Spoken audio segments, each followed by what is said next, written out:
Isang mabiyaya at masaganang araw po sa ating lahat at welcome back po dito sa ating YouTube channel at Facebook page. Ako po ang inyong lingkod, Tagapanood TV. Wow, ang galing naman. Muling nakapasok ang SB19 sa worldwide list ng Spotify. Yan po yung ating bibigyan ng komento, reaction, opinion sa araw na ito. At ang video na yan ay galing po sa channel ni Showbiznap. Bisitahin po ang channel niya. Nasa description po ang link para masuportahan din. At syempre huwag niyo kalimutan na mag-subscribe dito sa ating channel. Isang like, share and subscribe mga tagapanood. Napakalaking bagay po yan para sa ating channel. At maraming salamat po sa inyong lahat. Kaya naman huwag na natin patagalin to. Simulan na po natin ang ating reaction video sa araw na to mga tagapanood. Let's do this!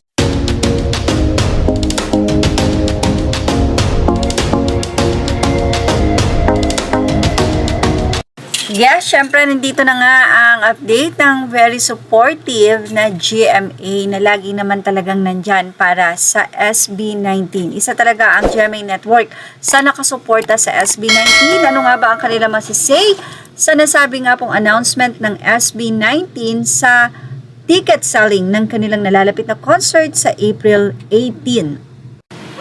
Here's another feat for SB19. The P-Pop Kings have charted once again, this time as part of Spotify's top albums debut global list, the streaming giant announced on X.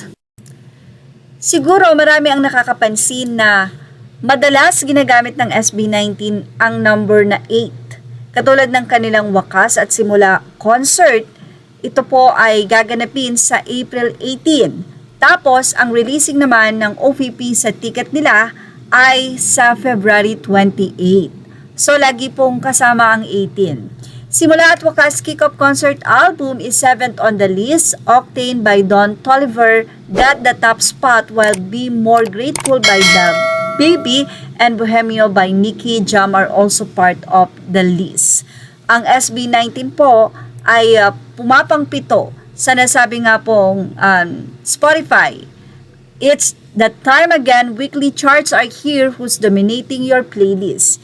Ito po ay updated February 3. Well, say nga ng mga fans, ang ganda ng album kasi. Maririnig kasi ang mga tawa nila, live na live talaga. Ganyan ang organic, di ba? Sariling sika para umangat. Tama po, Caps. Syempre, legacy na ang aming mahalima Kings of P-Pop SB19 deserve it. Yung lahat ng album nila from Pagsibol era is nag-iingay sa mga charts. Congratulations SB19 and kudos sa lahat ng ating 18. Ang solid nyo, focus lang sa magagandang bagay. And ang ilan naman ay sinabing deserve na deserve. Congratulations SB19. As in global, say it all. Congratulations SB19 and fellow 18. Global list, congratulations SB19. Grabe talaga.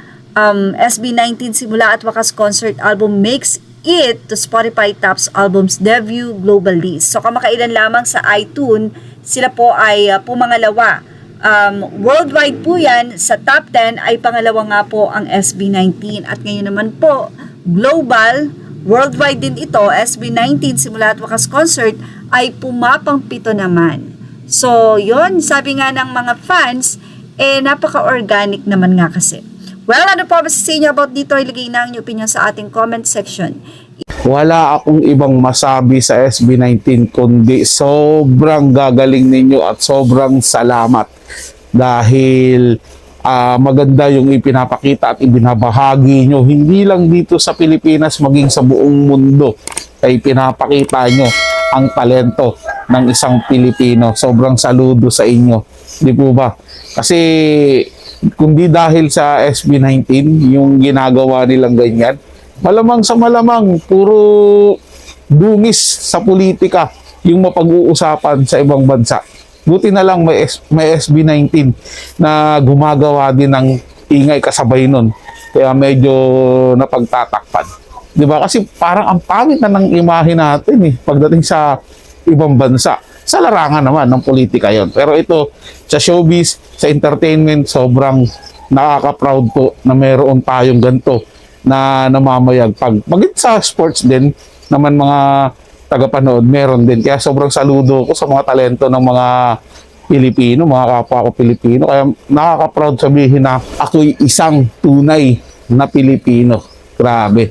Saludo SB19 and tuloy-tuloy nyo lang yan. Sana dumami pa yung blessing nyo, hindi lang concert, maging yung endorsement nyo, dumami pa. At syempre, lagi nyo rin bantayan yung kalusugan nyo, alagaan nyo, para patuloy nyo pang magawa na magpasaya sa maraming tao. Maraming salamat po sa inyong panonood, mga tagapanood. At kung may komento, reaction kayo, i-comment nyo sa ating comment section. Pag-usapan natin yan at pupusuan ko yan, mga tagapanood. Sige lang po mga tagapanood, ito ay komento at opinion lamang, wala pong personalan. Paalam po at mabuhay po kayong lahat. Maraming salamat po sa inyong panonood.